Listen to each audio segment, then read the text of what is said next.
Hello guys, welcome po sa NE Airsoft Gigero Shop. Magandang araw po. So yan, may mga dumating po tayong mga WE T-Rex High Kappa. Yan. So sa mga naghahanap ng mga T-Rex High Kappa, available na po sa NE Airsoft Gigero Shop. Yan. So nag-restock tayo. Yung mga nakaraan ng stock na High Kappa natin na T-Rex, semi-auto to. Semi-auto. Pero itong mga dumating, meron siyang full automatic. Ayan. So, mag-unbox tayo, no? At quick review lang po tayo kay T-Rex High Kappa. Ayan. Ito yung kanyang owner's manual, no? Ayan. So, ito yung T-Rex High Kappa. 2-tone siya, na silver slide.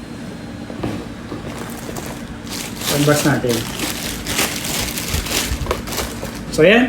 Quick review lang po tayo. Full metal yung kanyang slide. Ayan, yung silver, full metal yan. Yung kanyang lower receiver, yung trigger guard, full metal. Siyempre yung kanyang grip, staple grip na siya. Polymer plastic yan, pero hard plastic po yan. So naka-magwell na rin siya. Ayan. So naka-fiber optic, no? Yung kanyang front sight at kanyang rear sight. Ayan. Ayan. So pogi, no? So maganda to. Yung kanyang magazine, no? 30 rounds po yung kanyang capacity, no? Ito yun. So yan. So meron na rin siyang lagayin ng mga flashlight, no? Mga tawag ito, flashlight, laser, yan. Kasi meron na siyang tactical railing. Ayan. Mapapansin nyo yan. So yan. So kargahan natin, no?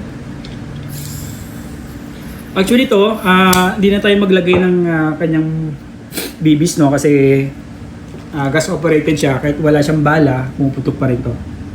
Ayan. So ayan, ito yung kanyang switch, no?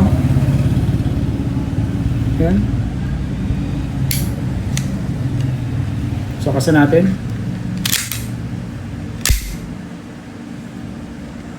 So test fire. Test fire. Yan, naka full automatic, no? Yan. So pag tinaas ko to, ito yung kanyang single shot, no? So test fire. Ayan, kung napansin nyo, tinaas ko yan. Ito yung kanyang switch, no? So pag binabayan, yan yung full automatic niya. Test ulit natin, no? Test fire.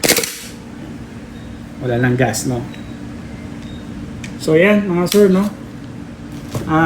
Yung mga naghanap ng T-Rex High Kappa, ayan, pwede po kayo mag-inquire, no? Pwede kayo mag-inquire sa aming page, PM lang po kayo sa amin, at pwede rin naman po kayo tumawag sa aming numero, no? So ayan, open po ang store Monday to Saturday from 9 o'clock to 6 o'clock PM. Ayan, so magandang araw po and God bless.